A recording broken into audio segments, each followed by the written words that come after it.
No recente comparativo da revista Quatro Rodas, o Tiggo 7 Pro superou o Jeep Compass e o Toyota Corolla Cross por larga margem. O Tiggo 7 é mais equipado, com melhor aceleração e estabilidade, maior espaço interno e porta-malas, maior tela multimídia e, cá entre nós, mais imponente e atualizado. Tiggo 7, melhor do que Corolla Cross e Compass. Não se engane, Quatro Rodas não mente. Fique com a gente.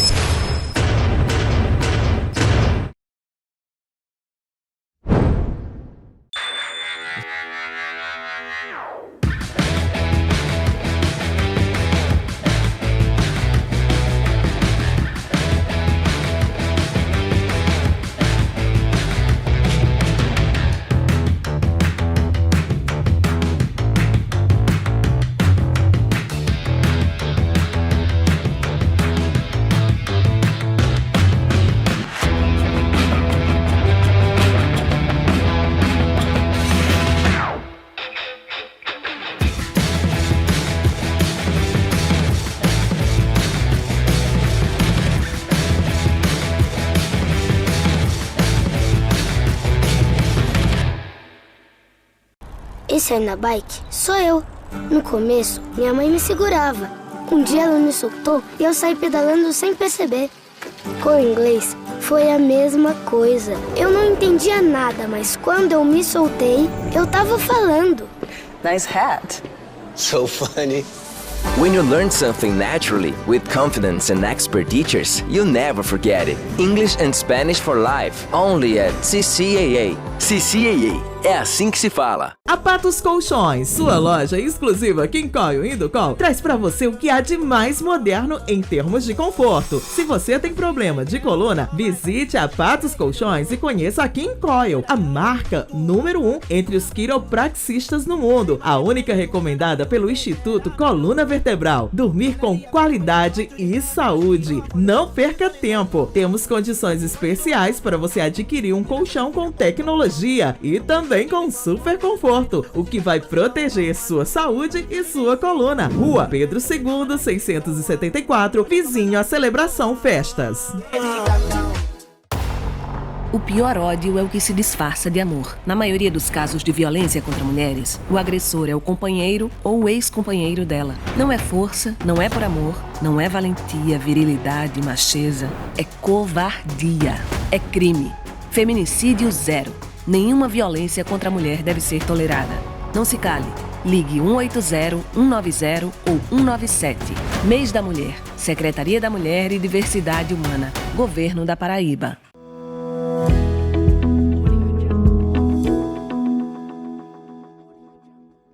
Olá pessoal, estamos aqui com mais um podcast Fique Bem e eu conto com a audiência de todos vocês nesse programa maravilhoso através das nossas plataformas digitais, @TV Sol Patos, no YouTube, Instagram e Facebook e também pelos nossos canais de TV, na Brisa TV no canal 184, na TCM Mossoró no canal 244 e na LM TV no canal 2 para toda a região do Cariri. E hoje vamos trazer um tema maravilhoso que ainda estamos no mês de março e o mês é muito voltado ainda para o mês da mulher. E nada melhor do que falar sobre essas nuances que as mulheres elas ainda estão em busca, dessas evoluções, desse espaço maior que a mulher ela ainda precisa alcançar no mundo inteiro. E para conversar sobre esse assunto tão importante que é empoderamento, igualdade e direito das mulheres, eu trouxe aqui para conversar com a gente Lidiane Marques, que é psicóloga clínica, para que a gente possa entender esses aspectos sociais, espirituais, emocionais e políticos também, que as mulheres tanto vivem hoje. Seja bem-vinda, Lidiana.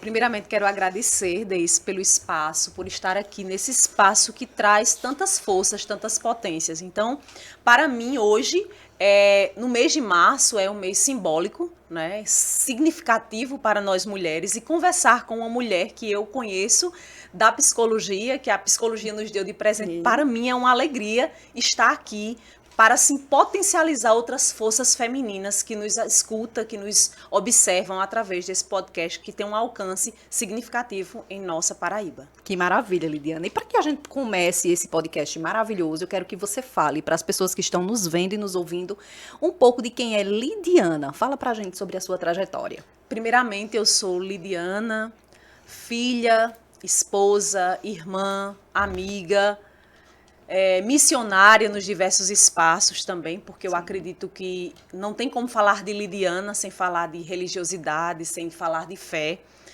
Sou uma mulher apaixonada pela vida, pelas experiências humanas, independente das classes sociais, dos lugares, porque eu acredito na vida. Eu acredito na força que nos une, nos pensamentos que buscam cada vez mais uma sociedade mais fraterna, mais justa.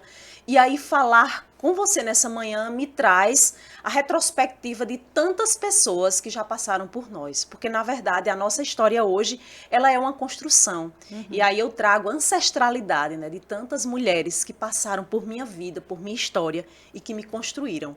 A Lidiana que está aqui é fruto da educação pública, é uma mulher que também passou e passa por desafios, mas uma mulher encantada. Tem muita vida para internalizar e para sentir também com outras experiências. Que maravilha, Lidiana. E eu quero começar essa conversa maravilhosa falando sobre qual é a importância mesmo, de fato, de estarmos comemorando esse mês de março, que é o mês internacional que se comemora a luta das mulheres. Para que isso acontece? Até porque muitas vezes a gente só romantiza o 8 de março, né? E a gente precisa entender que não é. Explica pra gente um pouco sobre qual é essa incidência maior de se viver esse mês da mulher de março. Na verdade, eu sempre digo que o mês de março, o 8 de março, de uma certa forma, é marcado por muitas dores, né? A história nos mostra quantas mulheres tiveram que morrer para dar visibilidade a esse 8. Então, se a gente para esse dia 8 para evidenciar essa questão do feminino, da mulher, do sentir, é porque muitas dores foram sentidas. E aí, esse mês de março, eu não diria que a gente tem que parar somente o mês de março. Eu acredito que os 12 meses do ano a gente precisa falar sobre valorização, sobre respeito. Porque enquanto nós estamos falando aqui, muitas mulheres são vítimas de violências psicológicas, violências físicas, violências do abandono. E muitas mulheres que estão sozinhas, lutando todos os dias. Então, o mês de março a gente tem muito o que falar, mas eu sempre digo que esse debate ele é necessário em todos os espaços, em todas as instituições, porque nós não podemos fingir que está tudo bem.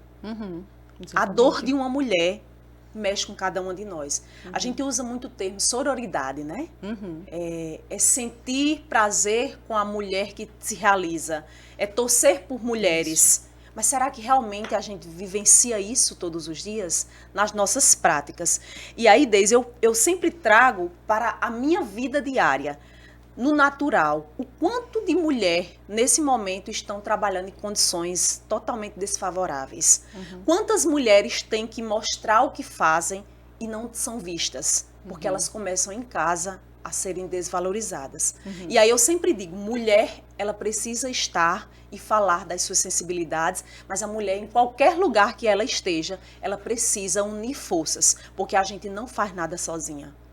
A gente precisa entender que grupos com mulheres, grupos de ajuda, grupos que possibilitem o nosso crescimento, e aí eu não trago somente o discurso da mulher pela mulher, mas a gente também precisa observar quais são os homens que estão ao nosso redor, que nos potencializa. Na sua história você tem grandes homens, né? E aí eu quero mandar um forte abraço para Deusimar, que é uma pessoa que eu tenho muita admiração, e sei da admiração dele como homem, com tantas mulheres que ele é agraciado de ter por perto. Então, assim como eu, sou casada com um professor, e sei do quanto Daniel torce por mim. Então, olhando para Daniel, eu contemplo também homens que nos ajudam a todos os dias ressignificarmos as dores que muitas carregam. Exatamente. E como é que a gente hoje pode perceber, nós mulheres, a partir da nossa visão, inclusive clínica mesmo, de estar perto dessas pessoas na clínica? E o nosso público, ele geralmente é um público mais feminino, isso né? Mesmo. E como é que a gente enxerga essas questões de mulheres hoje que sofrem por uma relação abusiva, que elas sofrem violência doméstica? Como é que a gente pode ajudar essas mulheres de alguma forma? Na verdade, essa é uma realidade de mulheres que chegam na clínica e às vezes elas não conseguem olhar no nosso olho. E aí, muitas vezes, para quebrar um pouco esse gelo, eu sempre digo, você já se olhou hoje? O que é que você tem escutado realmente? Porque o empoderamento feminino, no sentido da palavra, é a mulher descobrir o seu processo. não ser vista a partir do olhar do outro ou da outra. É ser vista através do meu próprio olhar. Você se vê através da sua experiência. Não, o que eu tenho de potencial? E evidenciar e otimizar. Porque às vezes nós mulheres nos curvamos a um modelo estético, a uma moda que está posta aí no mercado. E aí eu pergunto, como eu me sinto? E aí empoderamento é o olhar primeiro para dentro de si e entender que a mulher pode estar e fazer o que a faz feliz, o que a faz sentir-se realmente viva. Porque viver, Deislândia, não é somente respirar todos os dias. É sentir-se viva na caminhada, na vivência com o outro, na celebração da vida. Porque eu sempre digo que todos os dias, ao acordar, a gente tem que se perguntar o que a vida espera de mim hoje. Então, na clínica, eu tento ao máximo receber essa mulher e mostrar as possibilidades que a mesma tem em volta de desenvolver-se, de entender que essa força está dentro de cada uma de nós. E aí, às vezes, a gente precisa de condições facilitadoras externas que nos possibilitem enxergar isso. Mas eu preciso querer. Então, o primeiro passo de chegar na clínica, ela já deu um primeiro passo. Sim. E aí, lá a gente vai segurar na mão, cuidar, observar e mostrar que o potencial é dela. Nós apenas mediamos um processo, porque a força, ela está em cada um de nós. Como eu sempre falo, e na minha vivência na psicologia, Carl Rogers fala dessa tendência atualizante. Essa força interior que todo ser humano carrega dentro de si. De buscar luz, de buscar potência nos lugares que nos favorecem. Então eu pergunto, quais são os lugares que nós estamos? Quais são os lugares que evidenciam e que potencializam as nossas forças? Aí sim, a mulher tem como se desenvolver. Quando a base, quando a rede de apoio funciona, mas muitas vezes as mulheres chegam sozinhas e ao sair elas também não têm para onde voltar. E aí requer das instituições, das políticas públicas para as mulheres. Eu sempre digo que a violência ela é combatida a partir do momento que na formação, na nossa família, na nossa casa, a gente não discrimina homem e mulher. A gente fala de respeito, a começar com a criança em casa. Aí sim, a gente vai ter um futuro, com certeza, de pessoas que entendem que respeito é a palavra que deve começar qualquer diálogo e qualquer relação. Exatamente. Por isso que a gente também traz muito essa questão de igualdade de gênero, muito de forma ascendente na vida da gente. Sim. E para que as pessoas entendam sobre o que é essa igualdade de gêneros, para que as mulheres elas possam ter esse respaldo maior em ter uma vida mais tranquila, mais leve, mais saudável, mais funcional. Explica pra gente, Lidiane, como é que essa igualdade de gênero ela pode acontecer? Na verdade, a gente tem uma dívida histórica, né, com a mulher. Isso. E aí eu quero trazer um destaque aqui para a mulher negra. A mulher negra com deficiência, por exemplo. E aí o que nós temos feito? Então, a questão de igualdade não é querer ser mais. A partir da minha experiência, eu sempre vejo que nós precisamos dos nossos lugares. Dos lugares de fala, nas profissões, na política, na religião, no lugar na família, na sociedade. Então, a igualdade, pelo menos a partir da minha experiência, do que eu acredito, do que eu vivencio e do que eu vejo, não é querer ser mais do que o homem. E a partir de agora, a única pessoa que pode falar é a mulher. Não, não é sobre isso. É entender que a mulher precisa compreender que a gente tem uma dívida histórica. Porque há muitos anos, nós não tínhamos o direito de fala, como, por exemplo, estamos tendo agora. Chegamos aonde almejamos? Não, tem alguns cargos que existem um preconceito. Se tem um casal, geralmente as pessoas se direcionam para o homem. Não é? Isso. Ah, Lidiana, mas isso é uma questão histórica. Mas se a gente não continuar nesse debate, refletindo e trazendo luzes para esse nosso debate, a gente vai continuar cometendo os erros. Por exemplo, na política, quando a mulher se insere no meio político, a primeira pergunta que muitas respondem, e eu vivenciei isso porque já estive vereadora na minha cidade, Malta, e aí a pergunta, quando chegava em alguns lugares que as pessoas não me conheciam, você é filha de algum político? Você é casada com alguém que tem influência política? Então, é como se a mulher tivesse sempre que estar atrelada a alguém que tem força, essa força masculina. E aí eu sempre trago para a nossa reflexão. Essa reflexão nós precisamos continuar nos espaços educacionais, na clínica, nas rodas de conversas. Eu acredito muito na roda de conversa. espaços muito onde as bom. mulheres podem expressar seus sentimentos e nesse espaço a gente mediar outros debates. Porque talvez, se a gente não tivesse parado para refletir sobre esse tema, nós estaríamos ainda no lar, somente cuidando da casa. E aí a pergunta que muitas vezes eu recebo na clínica: Lidiana, eu decidi deixar de trabalhar para cuidar dos meus filhos, mas sou muito criticada porque deixei o trabalho para cuidar dos filhos. Eu acredito, Deise, que isso é uma decisão muito pessoal. A mulher pode deixar de trabalhar se ela Claro. tiver quem ajude e ela vai cuidar com certeza, com excelência dos filhos, porque eu tive essa graça de ter minha mãe cuidando de mim. E aí, De forma exclusiva, de né? forma exclusiva, mas a pergunta é, ela não cuidou de forma exclusiva porque ela teve a opção. Só tinha a mesma, para cuidar e para também trazer o pão para dentro das nossas casas. Então, a pergunta é, como você se sente? Se tem mulher que tem essa oportunidade, ótimo. Nada compara a educação, de brincar, de sentar com seus filhos e, de uma certa forma pedagógica, afetiva, cuidar dos filhos. Mas a mulher também que tem que sair para trabalhar, e aí a gente também precisa trazer essa reflexão, e é preciso mostrar aos filhos que para que eles tivessem melhor educação, uma melhor estrutura em casa, muitas pessoas tiveram que abrir mão, tiveram que trabalhar, mas para dar o melhor para o seu filho. Então, a sua ausência, muitas vezes, ela precisa ser conversada. Sim. E às Porque vezes eu a mulher sempre se digo- sente culpada, Isso né? mesmo, Por muitas isso. se sentem culpadas. Não, eu deixei a melhor fase. Sim. Não é esse sentimento de culpa, é mostrar o porquê você saiu. Isso. Porque eu sempre digo que tempo é qualidade do tempo. Isso. Se você não tem como passar o dia acompanhando a atividade do seu filho, você pode um horário no final de semana, um horário à noite. Eu não sou mãe, então esse lugar de fala de mãe não é meu. Mas a partir das experiências que eu acompanho, eu vejo que as mães sofrem muito, porque às vezes estão trabalhando e não conseguem, por exemplo, acompanhar o dia a dia do filho.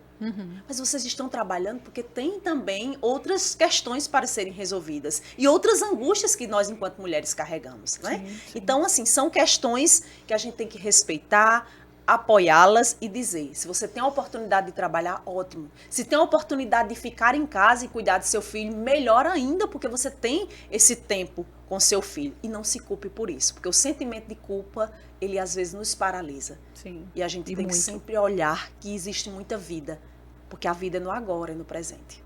E isso acontece muitas vezes porque a mulher ela se sente muito cobrada, né? Ela tá o tempo todo sendo cobrada por todo um parâmetro que não pertence só a ela. Por exemplo, a maternidade. Quando você é mãe, você tem que ter um pai por trás e aí você divide essa tarefa. Mas muitas vezes a mulher ela também se sobrecarrega. E isso afeta o psicológico da mulher de uma forma geral, né? Como é que a mulher ela pode lidar com essa sobrecarga, muitas vezes, de trabalhar, de cuidar dos filhos, de ter sua vida espiritual, sua vida amorosa, nesse contexto hoje tão rápido que a gente Isso vive, mesmo. de uma forma assim, muitas vezes tão efêmera mesmo, que a gente muitas vezes para e pensa e diz, eita, eu consegui fazer isso, eu consegui alcançar aquilo, mas eu não percebi que eu vivi aquele momento. Ou você deixar mesmo de viver alguns momentos importantes, tanto da sua vida como da vida dos seus filhos. Como lidar com essa sobrecarga? Na verdade, estamos aceleradas, estamos numa correria, e aí às vezes a gente se pergunta, eu fiz e senti? Isso. A pergunta que eu faço a você, mulher, agora, o que você faz? Você está sentindo? Porque existe uma grande diferença entre mecanizar uma tarefa Sim. e sentir com. Essa pergunta, ela nos impacta. Mas eu gostaria também de refletir sobre outra pergunta que também nós somos impactadas. Por exemplo, eu não gerei. Eu não tive como gestar até hoje. Fiz tratamentos, mas essa pergunta eu respondo todos os dias. O porquê não ser mãe? Não é? E às vezes não é uma escolha nossa. Sim. É uma limitação, às vezes, biológica. Sim. E aí é preciso ter uma grande rede de apoio. E eu tive essa rede de apoio desse, porque meu esposo foi aquele que olhou para mim e disse, Lidiana, a gente fez até onde estava o nosso alcance. Mas tudo na vida é propósito. Sim, sim, Mas eu tive esse apoio desse. Mas muitas mulheres, muitas vezes, perdem sim, seu companheiro porque Claro. elas não conseguem gerar. sim. E como nessas minhas andanças nas clínicas, procurando tratamento, eu escutei depoimentos de mulheres que mexeram comigo. De se sentirem menos mulheres, de se sentirem infelizes, de Incapazes, não conseguirem, Isso. de realmente acordar com esse discurso. eu sou realmente impotente, infeliz, porque eu não produzi. E aí eu sempre digo que a gente precisa entender que tudo na nossa vida traz consequências. O fato de gerar traz consequências, de não gerar também traz consequências, mas a pergunta é, o que eu faço com o que tenho? Isso. Não é? Então, o que essas mulheres que têm filhos, elas podem acompanhar?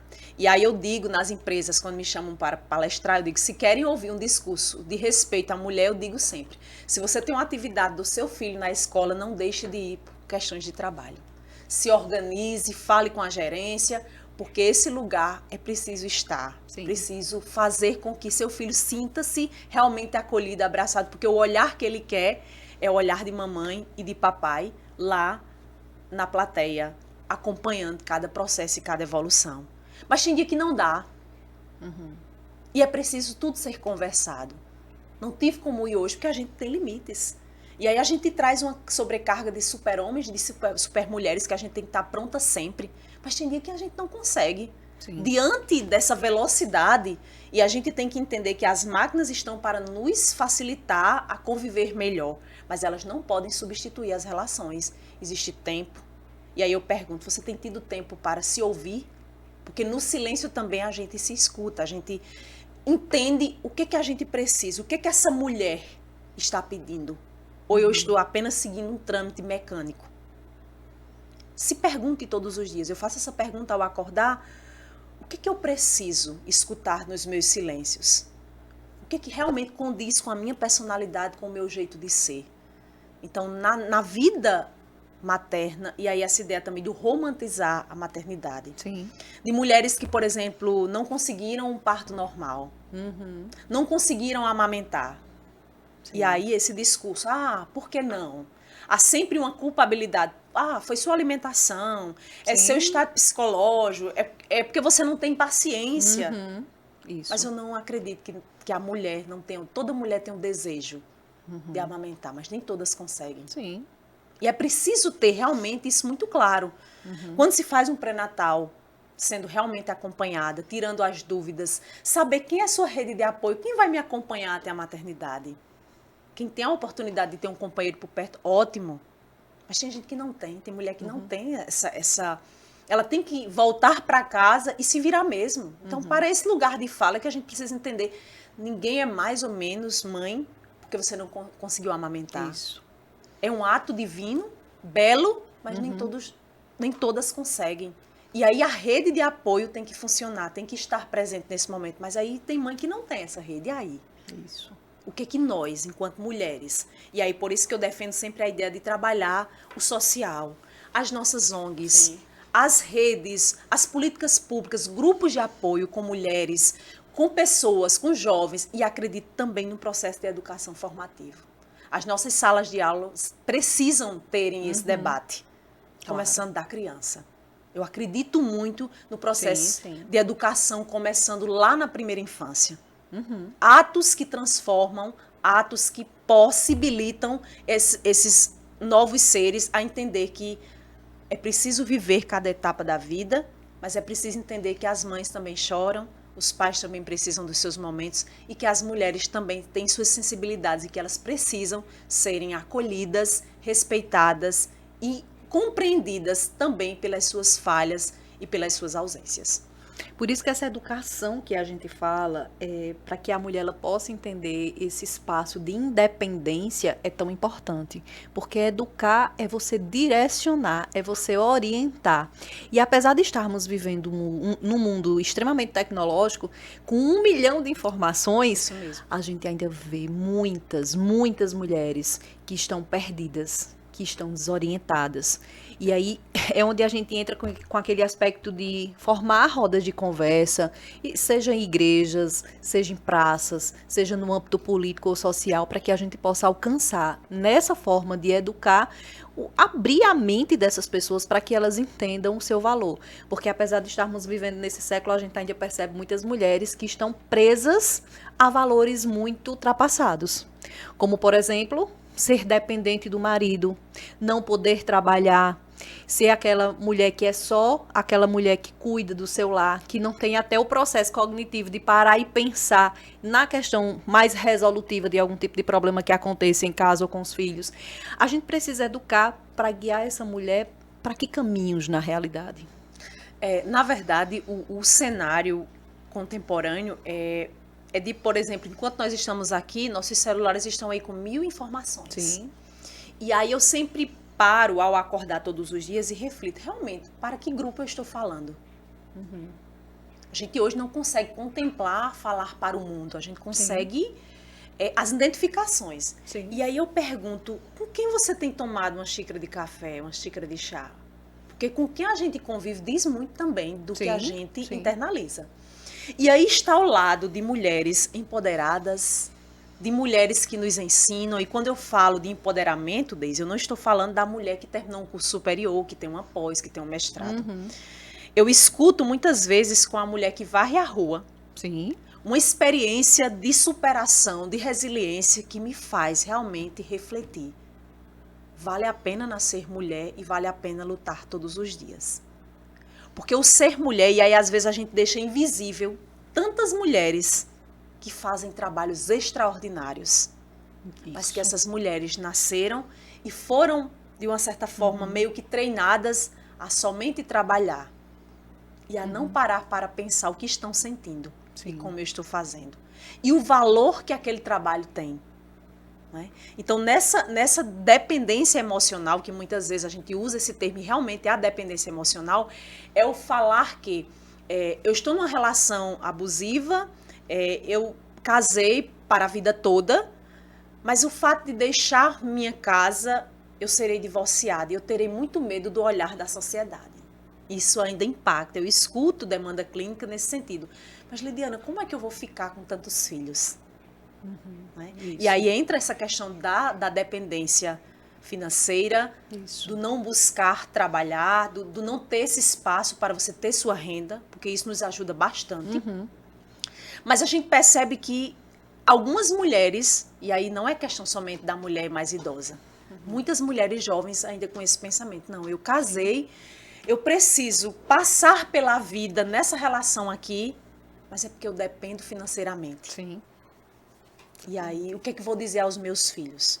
E a sociedade. E a né? sociedade. O que é a E aí, mais uma diz? vez, o olhar da sociedade. Ou seja, a gente nunca vai estar pronta. Porque a sociedade pode até não gostar da cor da nossa blusa hoje. Exatamente. E se a gente for esperar a aceitação incondicional da sociedade, a gente nunca vai viver feliz. Porque a felicidade é momento. Sim. A gente vive momentos felizes. Mas existe uma angústia que nos permeia, porque estar vivo... Fernanda Montenegro fala que a angústia é de quem está vivo. Exatamente. Né? Então, a angústia ela também nos potencializa a não nos acomodarmos, né? A romper, porque ainda é possível sorrir. Sim. Ainda é possível observar que tem muita vida. Nas minhas rodas de conversas com minhas amigas, elas dizem, Lidiana, você consegue fazer muita coisa. O que você faz para conseguir fazer tanta coisa durante um dia? E aí eu sempre digo, eu tenho uma experiência e sinto que eu tenho muita coisa para viver com pouca vida. É você entender que o hoje, essa terça-feira, ela não é mais um dia.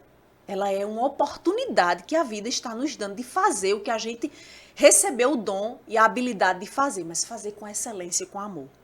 De tocar o coração das pessoas. Mas eu preciso primeiramente ser mexida. De sentir com o outro. Então, fazer e estar nos lugares sentindo que realmente aquela experiência nos permeia. Então, a independência financeira pode ser, muitas vezes, o que faz com que muitas mulheres não consigam romper esse ciclo de violência, não consigam entender que ela pode sair dessa situação. Desde uma certa vez na pandemia, eu estava fazendo uma live. E aí, certo dia, eu me perguntava, será que realmente essas lives convencem, ajudam? Não é porque a gente escutava muitas vozes, né?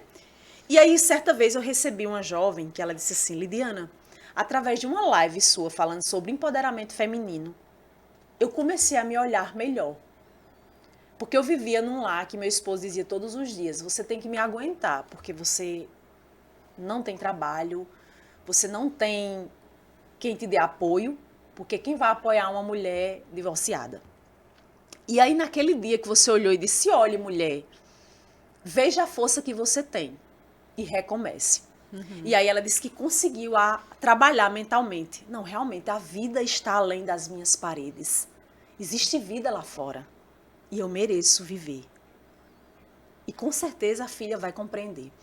E aí, de uma certa forma, conseguiu, aos poucos, encontrou o olhar realmente preconceituoso da sociedade. Né? É A gente inevitável. não pode fingir que nada aconteceu. Sim, sim. Mas a mesma entendeu que as poucas mãos estendidas foram suficientes para que a mesma pudesse dar a volta por cima, recomeçar, refazer a história e entender que a força está dentro de nós. E é preciso despertar, porque é nesse agora que a vida pede da gente posicionamento. A única coisa que a gente pode mudar é o nosso comportamento. E refletir sobre o que esse comportamento transformado pode fazer na vida das pessoas. Mas a começar primeiro por nós. Perfeito, exatamente. Vamos falar de saúde? É hora do nosso quadro Fala Onco.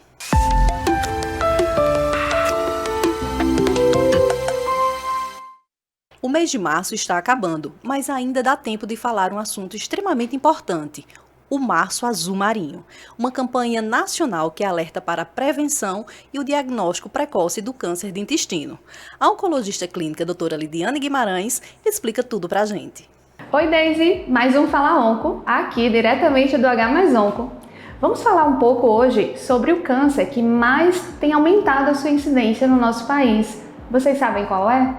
Esse mês de março, que a gente está acabando essa semana, nós tivemos o Março Azul Marinho, que é um mês de conscientização quanto ao câncer de intestino grosso. Mas vamos entender mais um pouquinho sobre ele. Quais são os seus fatores de risco? Quais são os sintomas? Qual é o exame que a gente faz para poder diagnosticar? Quais os exames de estadiamento? Qual o tratamento? Então, quais são os sintomas que a gente pode pensar? Quando o paciente ele tem o sangramento retal, se ele tiver também um quadro de dor abdominal, uma diarreia estranha, uma situação de um desconforto, uma constipação, ou seja, um hábito intestinal irregular. Esses são os sinais de alerta para a gente pensar no câncer de intestino. Se você tem uma idade a partir de 45 anos, tem total indicação de fazer a colonoscopia. Colonoscopia é um exame que ele é feito tanto no serviço privado como no serviço do SUS. A partir dos 45 anos, você pode conversar com seu médico e ser indicado fazer a colonoscopia.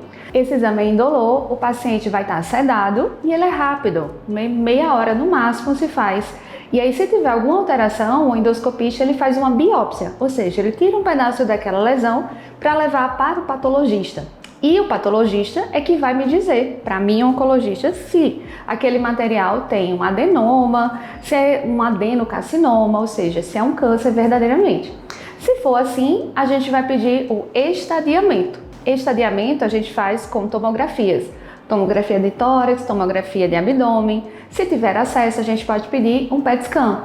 E assim a gente faz o estadiamento. O tratamento, esse paciente, dependendo do estadiamento, pode ser feito com cirurgia, pode ser feito com quimioterapia, terapia-alvo, imunoterapia, que pode assim ser feito aqui no H+Onco. Ou seja, se a gente puder se cuidar com os fatores de risco, ter cuidado com a prevenção, a gente consegue tratamento, a gente consegue cura. Por isso que a gente faz o Fala Onco, justamente para trazer informação para vocês e para vocês se cuidarem.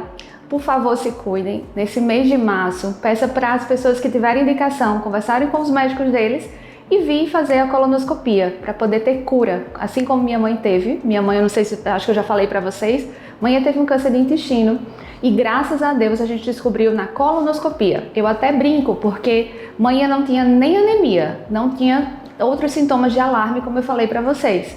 Mas graças a Deus ela está bem, a gente conseguiu diagnosticar, ela fez a cirurgia e hoje está bem para contar a história e a filha dela virou oncologista. Foi assim, gente. Então, por favor, se cuidem. Um beijo, Daisy. Até semana que vem. Fiquem ligados para que todas essas dicas que a doutora Lidiane passou, vocês possam ficar atentos para cuidar e se prevenir.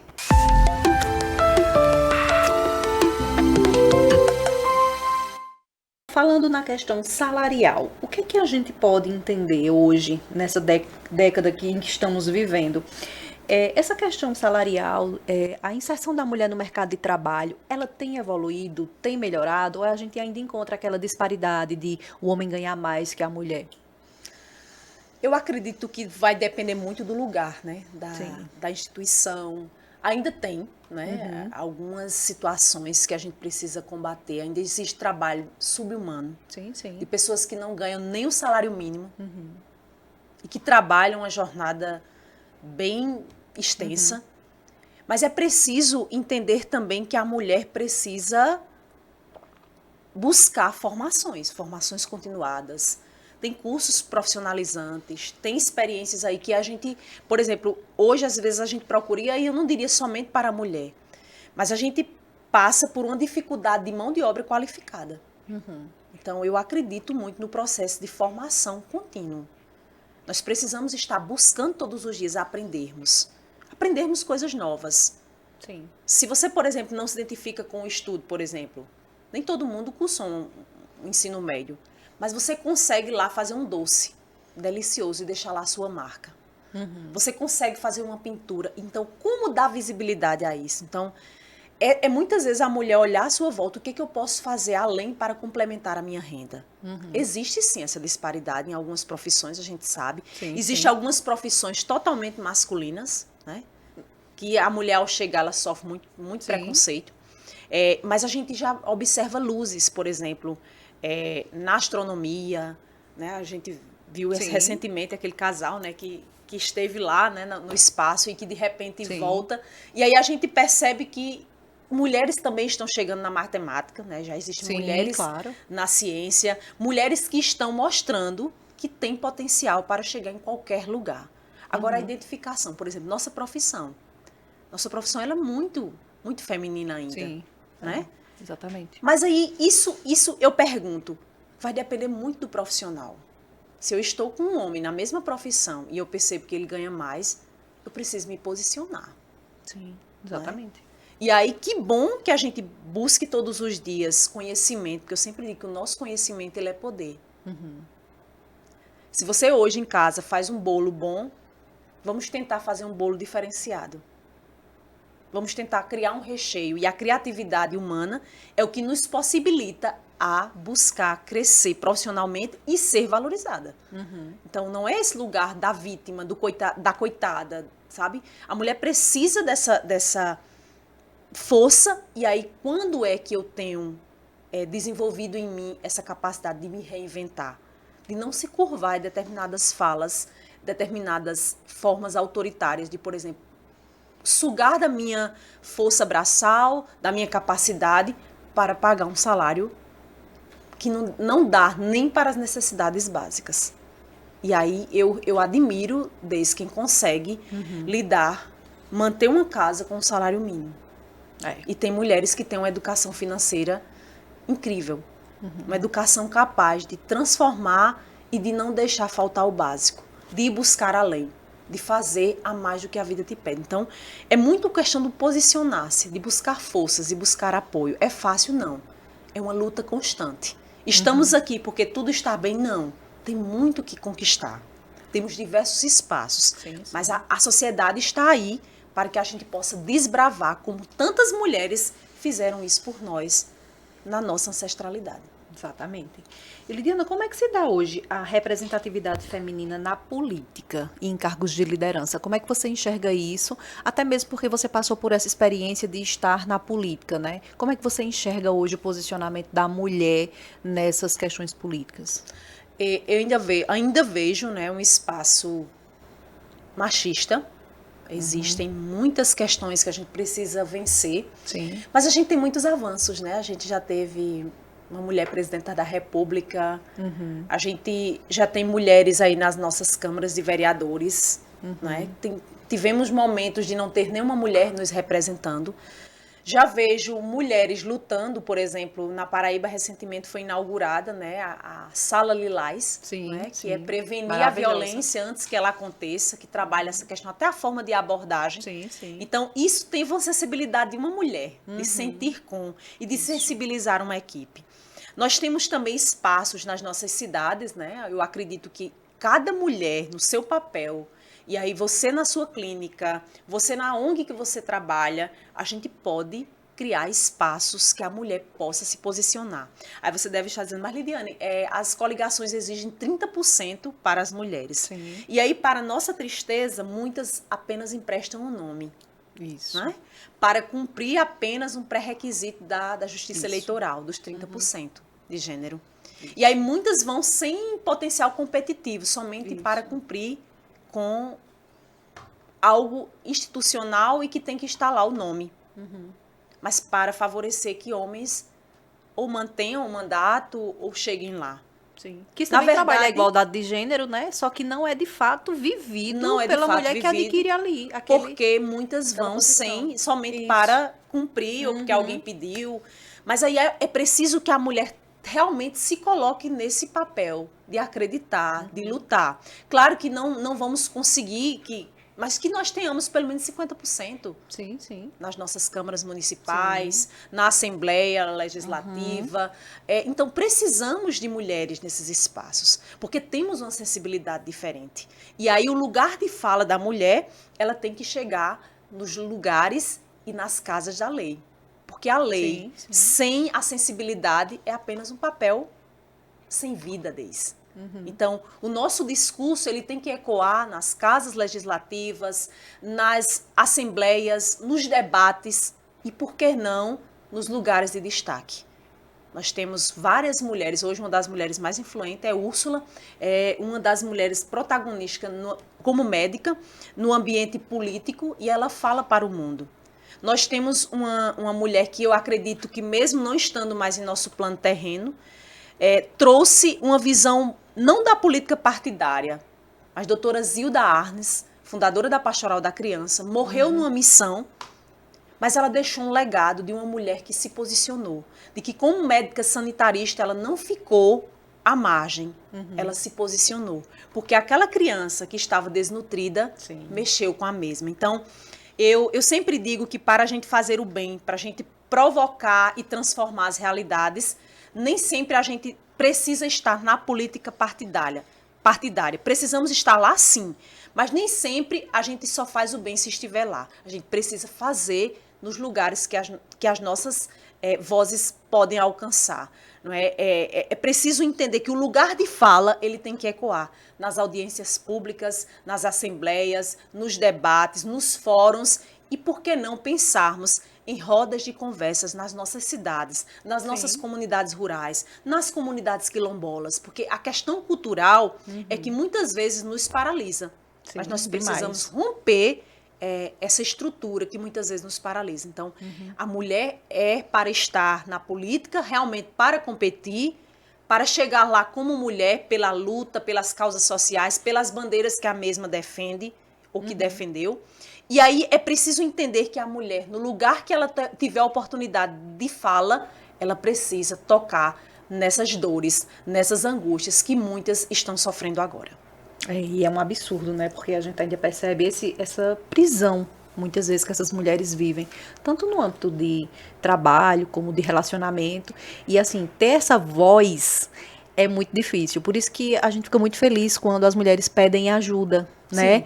E aí essa voz, ela tem que ser uma voz ativa no tocante de você entender que, ei, vem cá, me ajuda, eu tô precisando de uma escuta.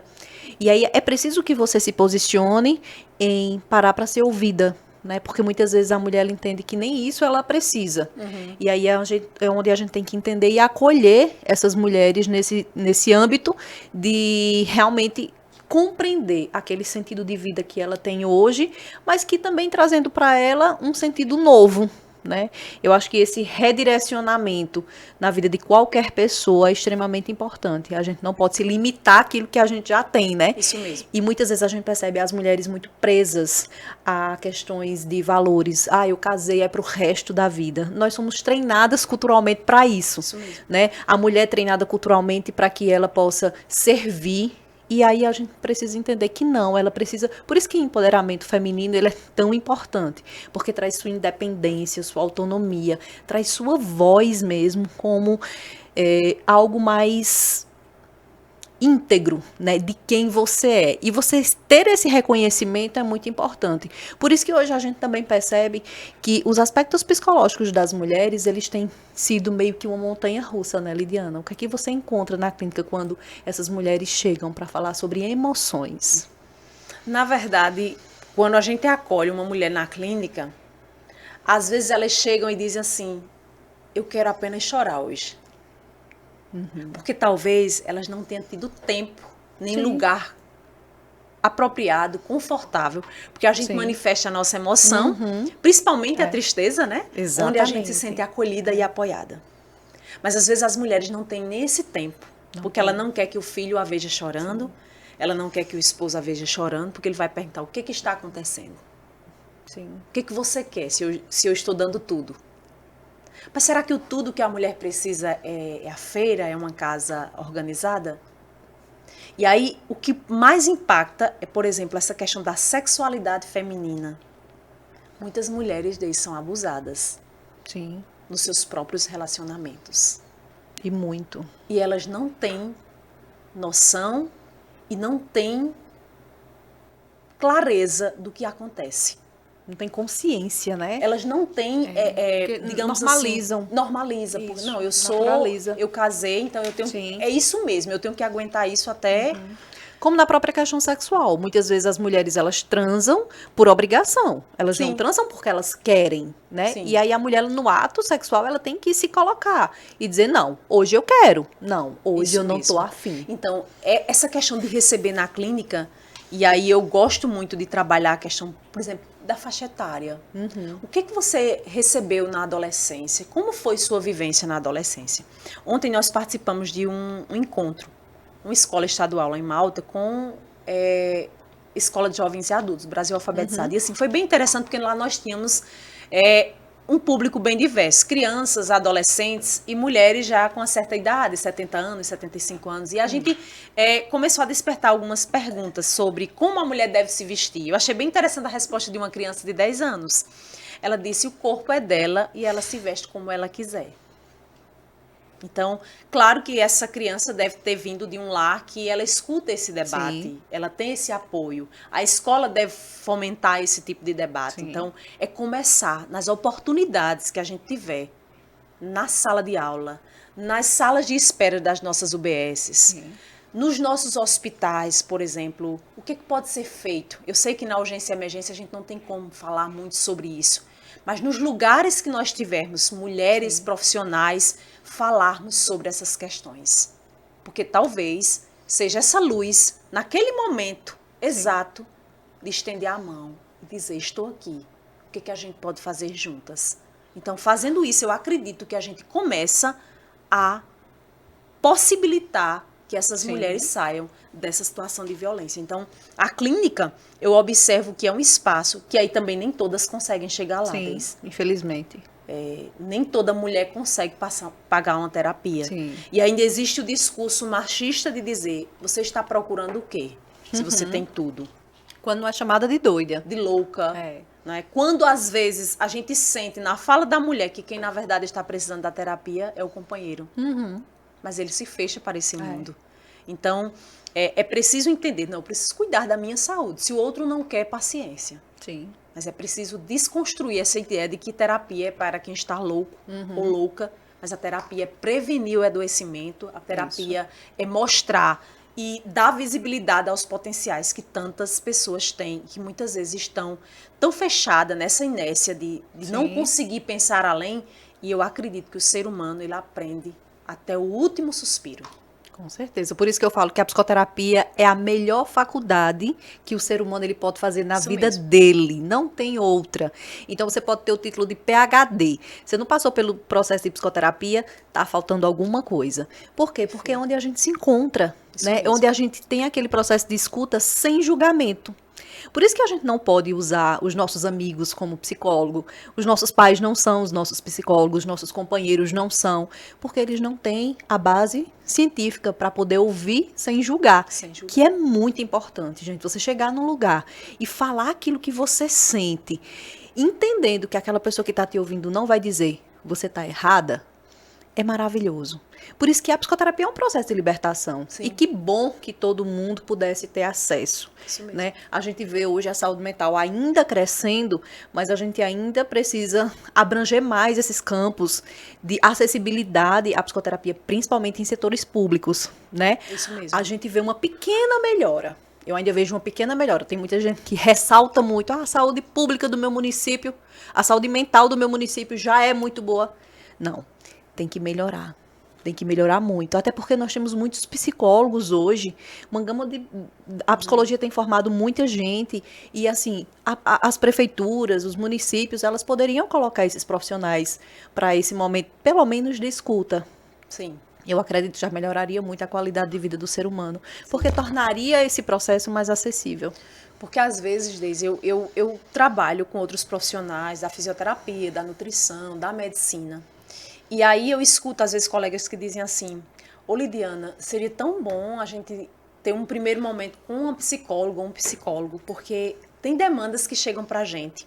Por exemplo, alguém procura uma sessão de pilates ou uma sessão com a nutricionista, mas a demanda, ela é tão mais da psicologia, Sim. que aí eu entendo que o meu trabalho só vai funcionar se ela primeiro começar uma terapia. É, exatamente. Escuto tantas angústias.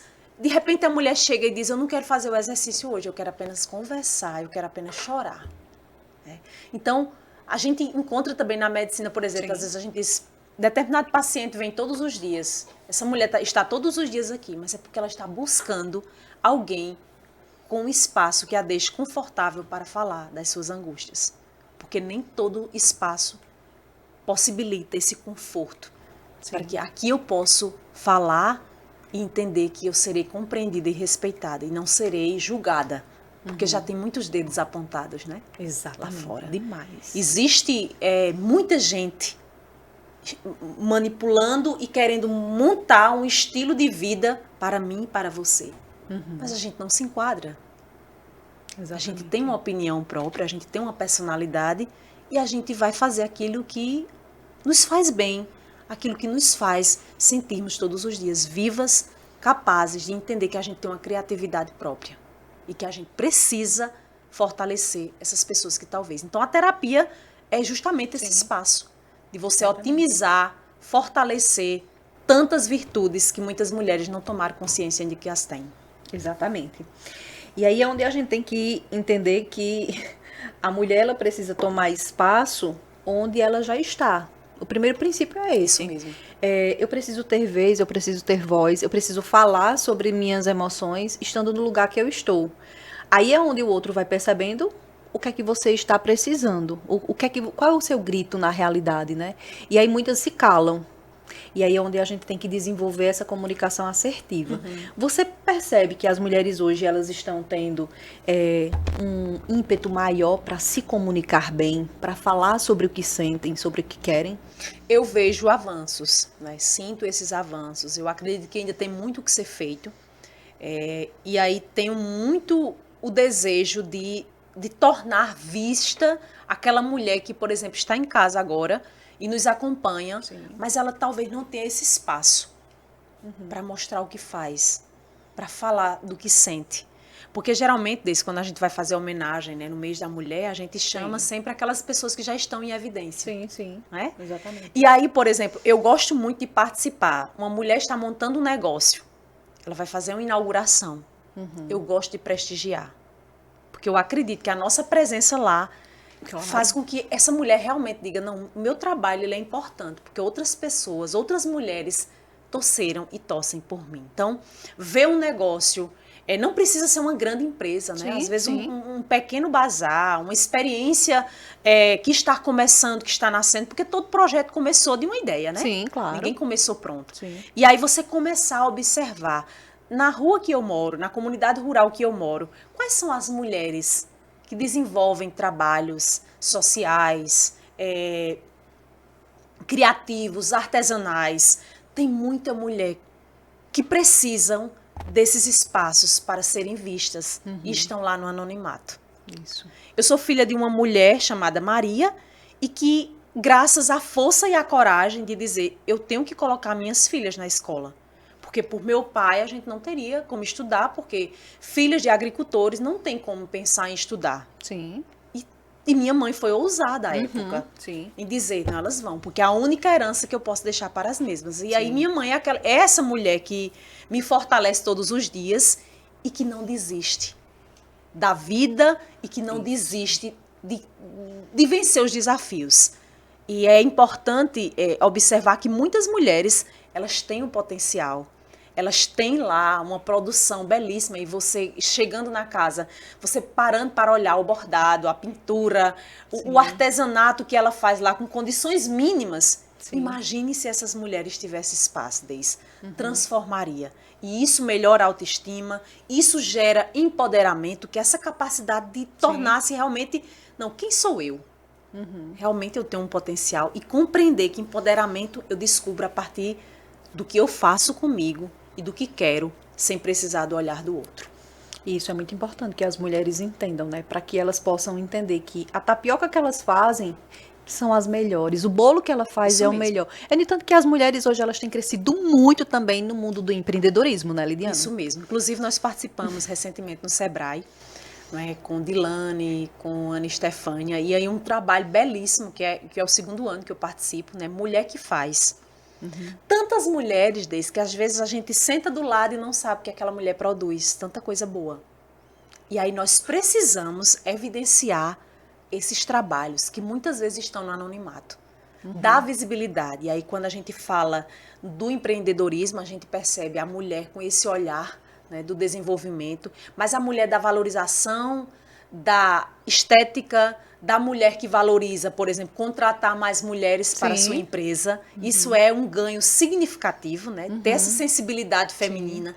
Entender que a mulher, no período gestacional, ela vai ficar mais sensível. Ela vai precisar de um tempo, porque existe uma lei que a assegura a estar mais tempo em casa após a maternidade. Então, assim, são questões que a gente precisa todos os dias reforçar, todos os dias falar sobre, porque esse debate ele é sempre atual e ele é necessário. E aí nós precisamos entender que a mulher precisa da visibilidade. Eu vejo muitas luzes, vejo muitas mulheres aí no mundo empresarial, no mundo da estética, nas questões artesanais, nas questões da culinária, né? Tantas mulheres aí desenvolvendo seu próprio negócio. E a pandemia também trouxe isso, né? O pós-pandemia, muitos negócios foram gerados no momento em que nós ficamos mais em casa. E aí isso hoje ganha um outro tom, né? Como a mulher se posiciona também nas redes sociais. Né? Tem mulheres hoje que ganham, né, o seu dinheiro produzindo conteúdo. Que coisa boa. E aí que essas mulheres que têm esse lugar de fala tragam tantas vozes que estão lá no anonimato para que essas vozes sejam ouvidas, que esses trabalhos sejam otimizados e evidenciados para o mundo. Isso é maravilhoso, né? E o que é que as políticas públicas poderiam acrescentar hoje para que essa mulher ela fosse mais respaldada, ela tivesse mais esse espaço hoje na sociedade? Eu acredito muito na política pública construída no chão que a mulher pisa, sabe? A questão local. Quais são os potenciais locais que eu tenho? Porque às vezes a gente pega uma política pública, né, que foi criada lá, de repente em Brasília, né, numa sala com ar-condicionado, numa realidade totalmente diferente da nossa. Totalmente. Aqui no sertão paraibano.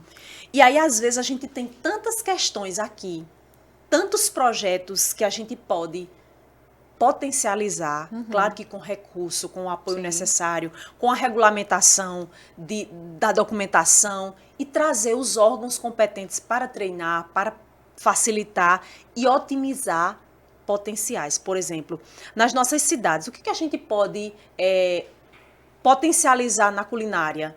O que a gente pode potencializar na questão estética de mulheres com tantas habilidades, mas que falta um incentivo, falta uma oportunidade para que aquela mulher possa fazer seu primeiro trabalho e tornar visto.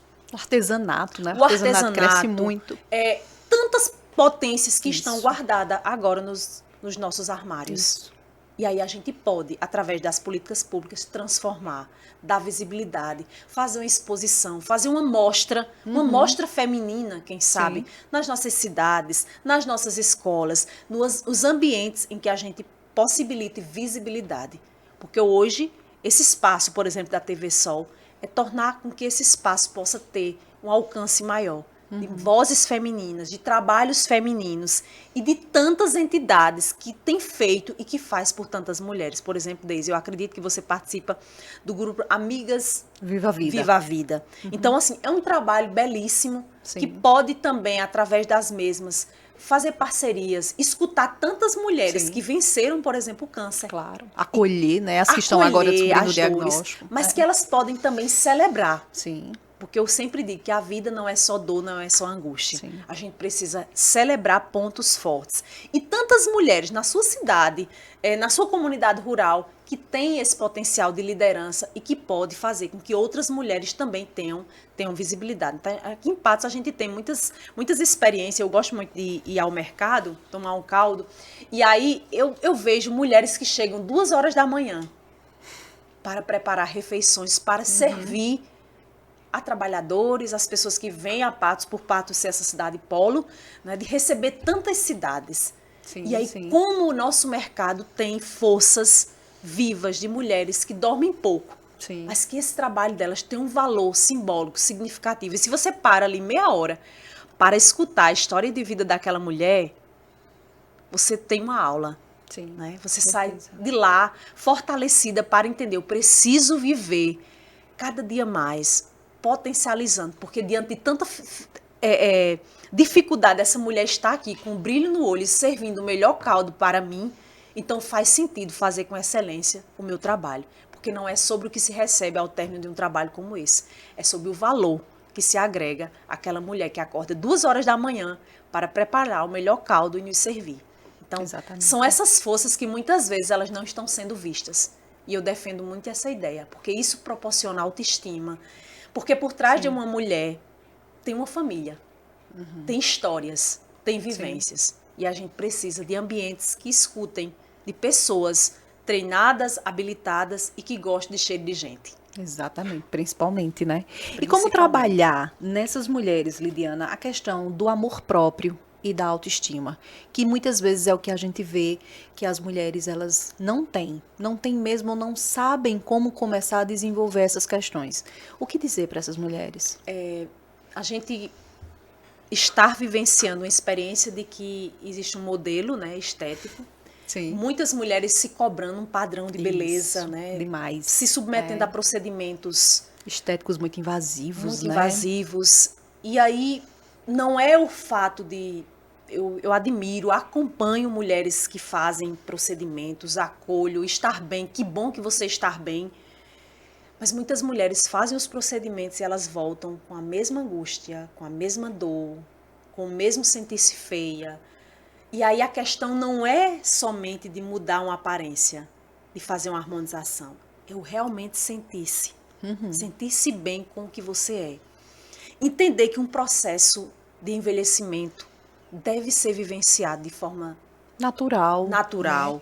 Se você Prazeroso. tem como trabalhar essas questões, ótimo. Mas tem mulher que não quer, por exemplo, pintar o cabelo. Sim.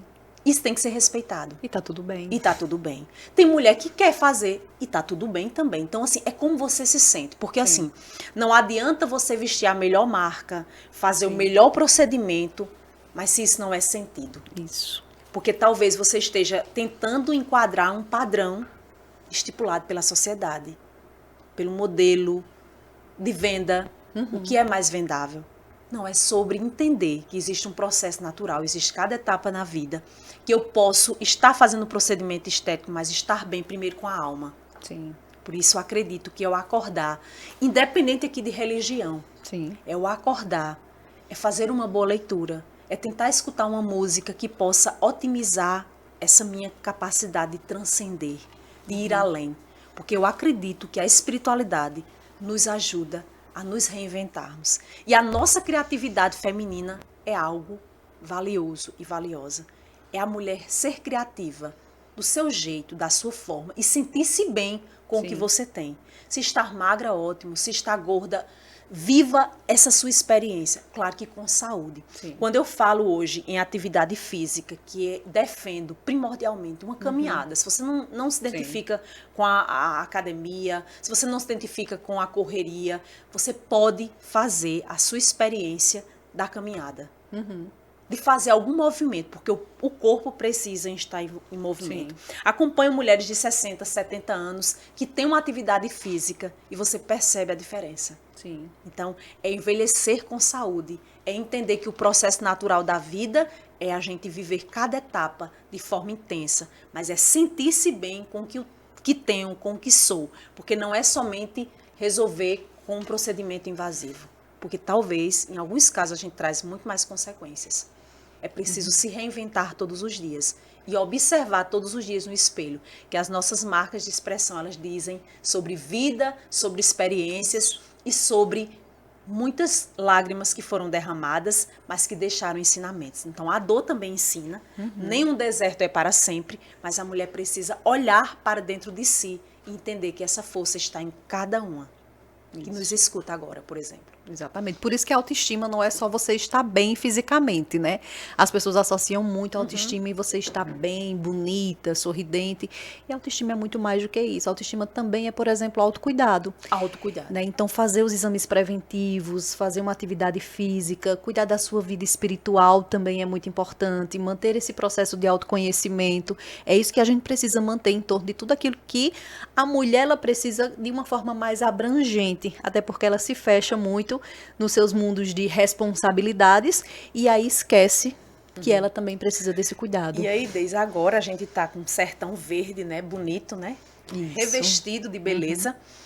E aí, que tal nós pensarmos alternativas? Porque a gente, às vezes, associa lazer no final do ano a gente viajar e a João Pessoa. Sim. Que bom, se a gente tem como fazer, ótimo. Mas a gente pode aproveitar as potencialidades que a gente tem aqui perto. Uma caminhada, conhecer, por exemplo, as cachoeiras aqui da Serra do Teixeira. Isso. Tem uma cachoeira belíssima aqui em Mãe d'Água.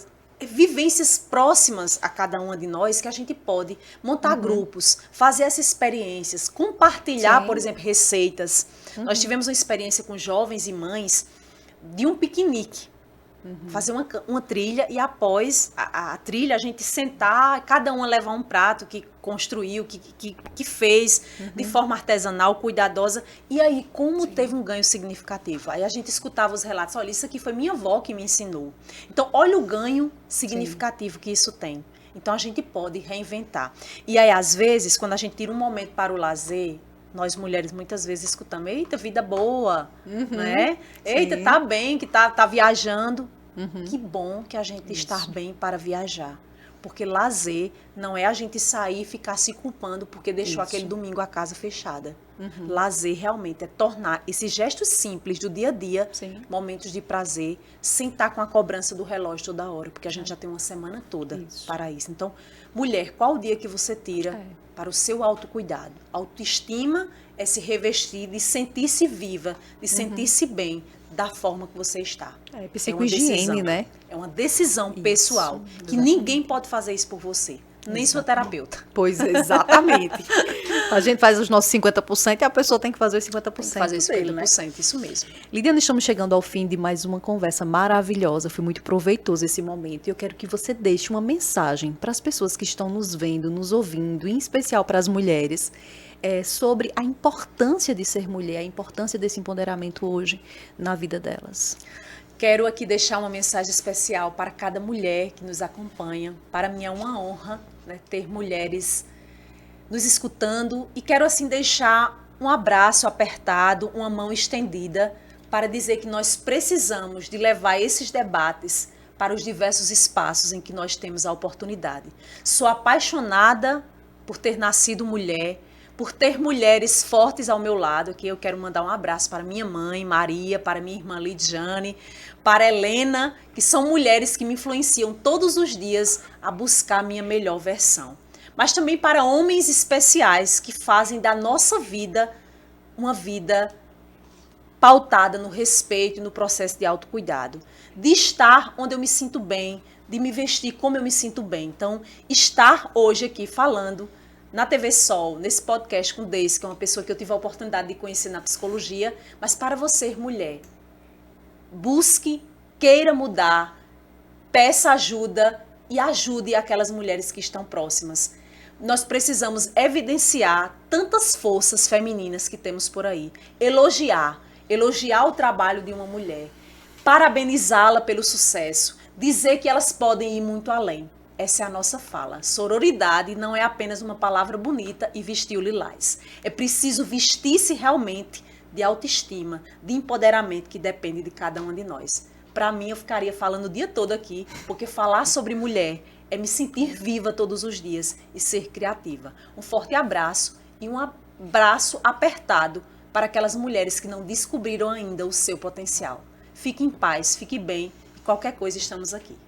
Nossa, muito obrigada, Lidiane. Foi muito, assim, resplendorosa toda essa sua explanação aqui sobre a importância da mulher, sobre essas questões sobre igualdade de gênero, sobre direitos. E assim, a gente agradece muito. E a gente vê a sua luta, né, constante em todos os âmbitos aí da saúde, da psicologia mesmo, que você adentra com essas questões mais importantes de trazer qualidade de vida para essas pessoas. Meu muito obrigada. Eu que agradeço, Deise. E onde estiver falando sobre o bem, sobre o cuidado, porque eu entendo que a vida só faz sentido se for para servir. Estar ao lado de gente me faz bem. Fazer bem às pessoas me faz sentir viva cada vez mais e com mais vontade e desejo de fazer a vida do outro melhor. Muito obrigada por abrir espaço para conversar com você hoje. Eu que agradeço. E eu espero muito, gente, que todos vocês possam acompanhar esse programa maravilhoso através das nossas plataformas digitais, @TV Sol Patos, no YouTube, Instagram e Facebook, e que vocês possam compartilhar essa conversa maravilhosa, principalmente para todas aquelas mulheres que estão precisando entender sobre autoestima, amor próprio, empoderamento, igualdade de gênero, para que elas possam abrir a mente para novas perspectivas de vida. Conto com a audiência de todos vocês. Até lá!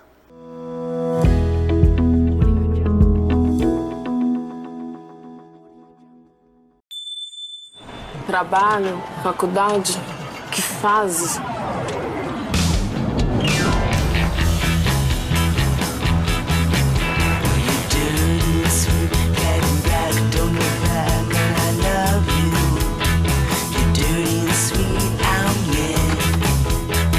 Roda bicho, com tudo ela combina.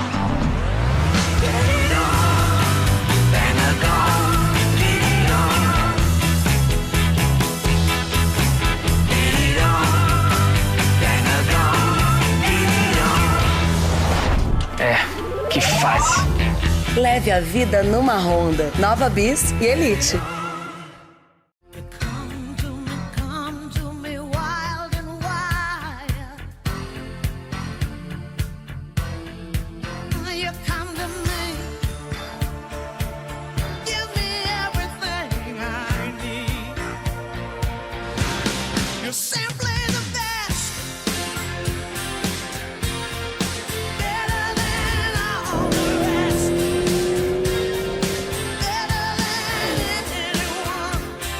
Tigo 8 Pro, a oitava maravilha do mundo.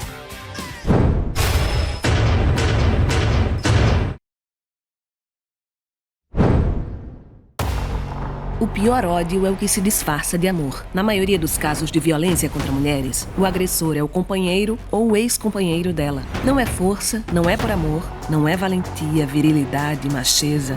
É covardia. É crime. Feminicídio zero. Nenhuma violência contra a mulher deve ser tolerada. Não se cale. Ligue 180, 190 ou 197. Mês da Mulher. Secretaria da Mulher e Diversidade Humana. Governo da Paraíba. Esse aí na bike sou eu. No começo, minha mãe me segurava. Um dia ela me soltou e eu saí pedalando sem perceber. Com o inglês, foi a mesma coisa. Eu não entendia nada, mas quando eu me soltei, eu tava falando. Nice hat. So funny.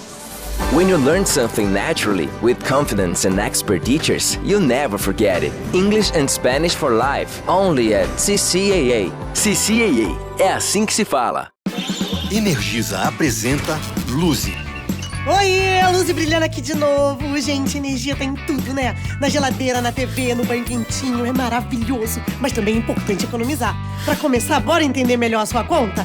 Nela, uma parte do valor vai para geração e transmissão, outra para os impostos e encargos e tem um pedacinho para a Energisa levar a eletricidade até você, que é a distribuição. Quer mais dicas? Me segue nas redes da Energisa. Energisa!